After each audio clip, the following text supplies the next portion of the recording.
নিশ্চয়ই সবাই খুব ভালো আছো আর আমিও ভালো আছি। আমি নন্দিতা। তো আজকে হচ্ছে বৃহস্পতিবার আর এখন বাজে সকাল 6টার মতো। আজকে আবার নতুন একটা ব্লগ স্টার্ট করতে চলেছি।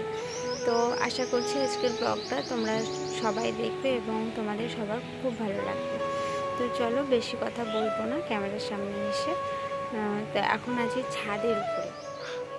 এই দেখো আমরা এখন ছাদের উপরে আছি। আর এই যে আমি এইখানে কিছুক্ষণ বসেছিলাম। দেখো আজকে কতগুলো বেলি ফুল ফুটেছে।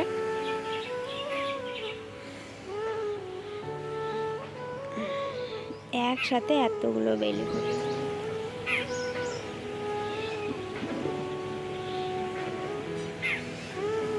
তো এখানে রাত্রেবেলাতেও বসেছিলাম অনেকক্ষণ। রাত্রেবেলায় খুব সুন্দর মিষ্টি গন্ধ বেরোচ্ছিলো, এখনও বেরোচ্ছে, কিন্তু রাত্রেবেলায় বেশি গন্ধটা বেশি পাওয়া যাচ্ছিলো। এই যে এখানে সব সারি সারি আমার গাছগুলো রাখা আছে। আর এইখানে চেয়ার নিয়ে বসেছিলাম আমি আর আমার হাজব্যান্ড। এই যে আমি একটা চেয়ারের উপরে বসে আছি আর এই যে আমার হাজব্যান্ডের চেয়ার। তো এখন ঘুম থেকে উঠলাম, কারণ আমরা ছাদের উপরে ঘুমাই, সেই জন্য ভাবলাম একটু উপরে সময় কাটিয়ে তারপরে নিচে যাব। আর এই যে কুকুরটা কিন্তু এই বুকি, এ কিন্তু আমাদের সাথে ছাদেই শোয়। তো আগাগোড়া ছাদের উপরেই ঘুমোয় আজকে বলে না। তো আমরা তো গরমের এই কটা দিন শুই। তো কালকে যদিও খুব একটা গরম ছিল না, ঠান্ডাই ছিল, কিন্তু তাও আমরা কালকে এই ছাদের উপরেই ঘুমিয়েছিলাম। আর একটা জিনিস দেখাই, চলো দেখো, মশরুজগুলো যখন ফুটবে তখন তো একরকম সুন্দর, আর এই কুড়ি অবস্থায় একরকম সুন্দর। কত সুন্দর লাগছে কুড়িগুলো। কতক্ষণে ফুটবে জানি না, তবে বেশ সুন্দর লাগছে, তাই না?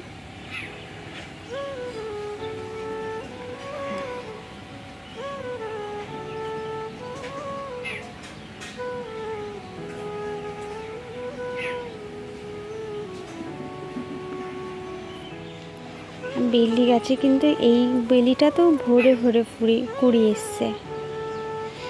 এটা কিছু করলে এখনো 2 দিন টাইম লাগবে আশা করছি এই ফুলগুলো ফুটতে। এগুলো তো আর এক ধরনের বেলি, সেটা দেখলাম, এটা আলাদা বেলি। এটা কিন্তু আলাদা বেলি, এটা গোল যে বেলিটা হয় ছোট্ট ছোট্ট ফুলের মতো, সেইটা হবে।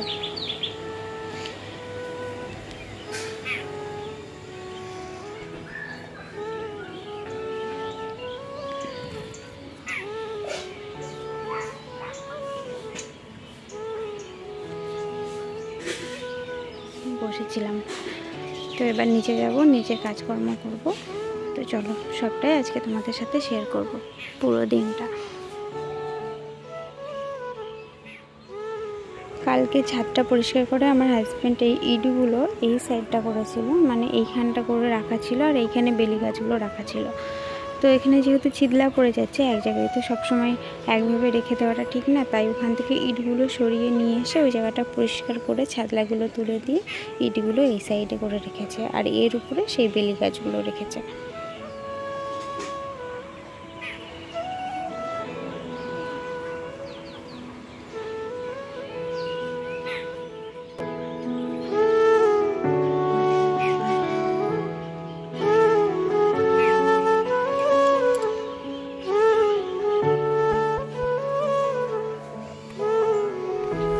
দেখে নিশ্চয়ই বুঝতে পারছো যে নিচে চলে এসেছি। আর নিচে এসে দেখছি যে মায়ের প্রায় সমস্ত কাজই হয়ে গেছে, যেমন উঠোন ঝাড় দেওয়া, ঘর ঝাড় দেওয়া, তারপর হচ্ছে নেতা নতি দেওয়া, শুধু বাসন কটা পড়ে রয়েছে। আজকে যেহেতু বৃহস্পতিবার, সেই জন্য মা আর কি পুরো উঠোনটাও নেতা দিয়ে নিয়েছে। আর গতকাল রাত্রে আমি বেশি অর্ধেক বাসন সমস্ত মেজে রেখে দিয়েছিলাম। তো আমার হাজব্যান্ড যেহেতু পরে ভাত খেয়েছিল, তো ওর ওই বাসন কটাই শুধু রাখা ছিল, সেইগুলোই আর কি এখন সকালে মেজে নিলেই সকালে সমস্ত কাজ কমপ্লিট।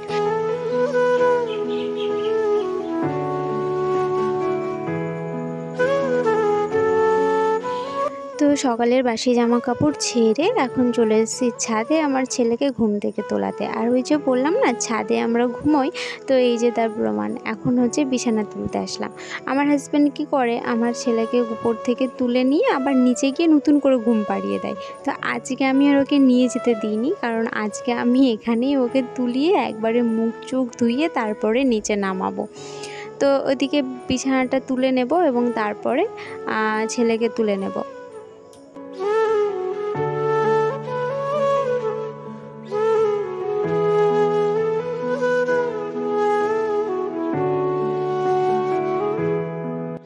সকাল 7টা কি 7:30 মতো বাজে। তো রৌদ্র উঠে গেছে, রৌদ্র ওর গায়েও পড়ে গেছে, কিন্তু ওর ঘুম ভাঙছে না। তো যেহেতু ছাদে আমরা ঘুমোই, তো রাত্রেবেলায় না ছাদে গাছগুলোর সাথে সময় কাটাতে অনেকটা রাত হয়ে যায়। মানে গাছের পরিচর্যা যত কিছু সমস্তটা এখন রাত্রেবেলাতেই আমি বেশি করি, দিনের বেলাতে খুব একটা হয় না। আর যেহেতু তাপ থাকে, রৌদ্র থাকে গরমের মধ্যে, তখন আর এসে ভালোও লাগে না গাছের পরিচর্যা করতে। আর যেহেতু আমি দুপুরবেলা করে একটু ঘুমাই, আর ঘুম থেকে উঠে নিয়ে যখন ছাদে আসি তখন ওই সন্ধ্যার কোলে কোলে মানে ছাদে আসি। আর একটুতেই তখন সন্ধ্যা লেগে যায়, তখন আবার সন্ধ্যা দেওয়ার জন্য আবার আমাকে নিচে চলে যেতে হয়। এই করে আর কি গাছগুলোর সাথে সেইভাবে সময় কাটানো হয় না। তবে এখন কি হয়, ছাদে ঘুমানো নিয়ে না অনেকটা সময় কাটাতে পারি আমার গাছগুলোর সাথে। যেমন সকালবেলায় ঘুম থেকে উঠে খানিকক্ষণ গাছগুলোর সাথে সময় কাটিয়ে তারপরেই কিন্তু আমি নিচে যাই। আবার রাত্রেবেলায় যখন ঘুমোতে আসি তখন অনেকটা সময় গাছগুলোর সাথে সময় কাটিয়ে তারপরে কিন্তু আমি ঘুমোতে যাই। তো এই হচ্ছে এখন মানে সবথেকে একটা ভালো লাগার ব্যাপার হয়ে দাঁড়িয়েছে আমার।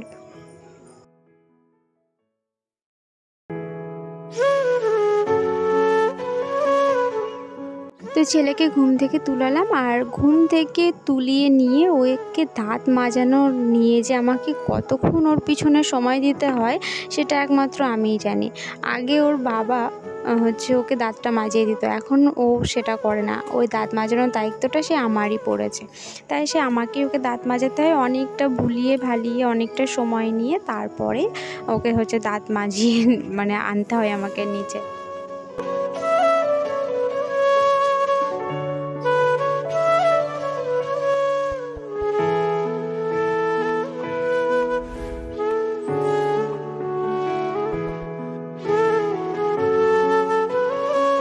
আজকে যেহেতু বৃহস্পতিবার, সেই জন্য আর কি সকাল করে স্নানটা করে নিয়েছি।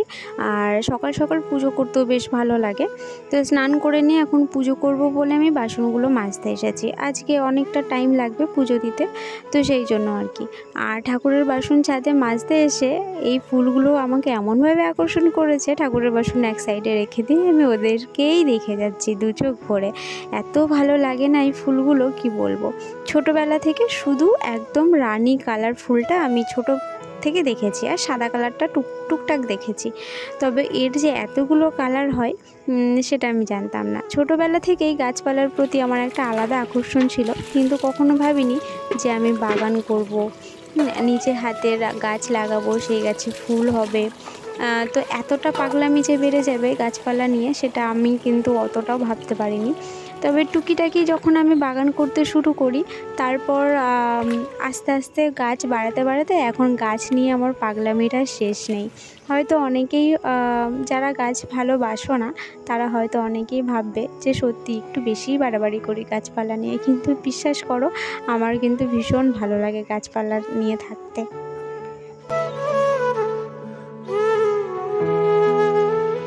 তো ছাদে ঠাকুরের বাসনগুলো মেজে নিয়ে একবারে জল নিয়ে চলে আসলাম ঘরে।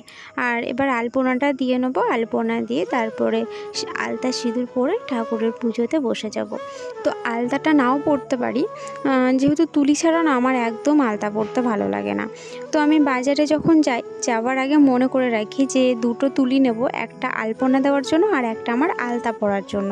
তো সবার আগে বাজারে গিয়ে ওই দুটো জিনিসই ভুলে যাই। আর আমার জানি না কি হয়, বাড়ি থেকে ভাবি যে এটা নেবো সেটা নেবো, হ্যাঁ বাড়ি থেকে মনে মনে করে যাই, যেই দোকানে গিয়ে দাঁড়াই আর অমনি সমস্ত কিছু গুলিয়ে সব ভুলে যাই।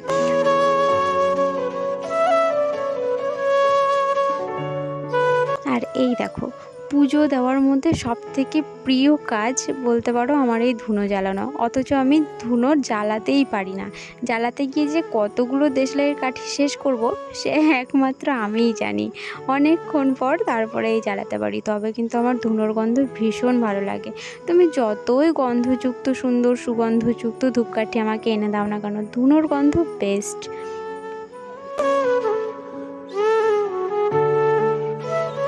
সোজা চলে এসেছি দুপুরের মেনুতে। আসলে আজকে অনেকটা লেট হয়ে গেছিলো রান্না চাপাতে, সেই জন্য আর কি সমস্তটা স্কিপ করে গেছি। তো আজকে রান্না হয়েছিল শাক ভাজা, বাঁধাকপি আর মাছের ঝোল, আর তার সাথে হয়েছিল মাছের তেল। আসলে সকাল থেকে খাওয়া ছিল না তো হামচাম করে খেতে বসে গেছি, ভুলেই গেছি যে আজকে আমি ব্লগ স্টার্ট করেছি। তো যাই হোক, এখন চলে এসেছি বিকেলবেলা, এখন 5:30 মতো বাজে, আর চারিদিক কিন্তু অন্ধকার অন্ধকার হয়ে এসছে। তো আমি একটু ঘুমিয়েছিলাম, আর ঘুম থেকে উঠেই দেখি যে অন্ধকার অন্ধকার হয়ে গেছে। আর অন্ধকারে তো মানে আমার ফোনের ক্যামেরা খুব একটা কাজ করে না। তো যাই হোক, আজকের মতো এই ব্লগটা এখানেই রাখছি। দেখা হচ্ছে নেক্সট ব্লগে। সবাই খুব ভালো থেকো।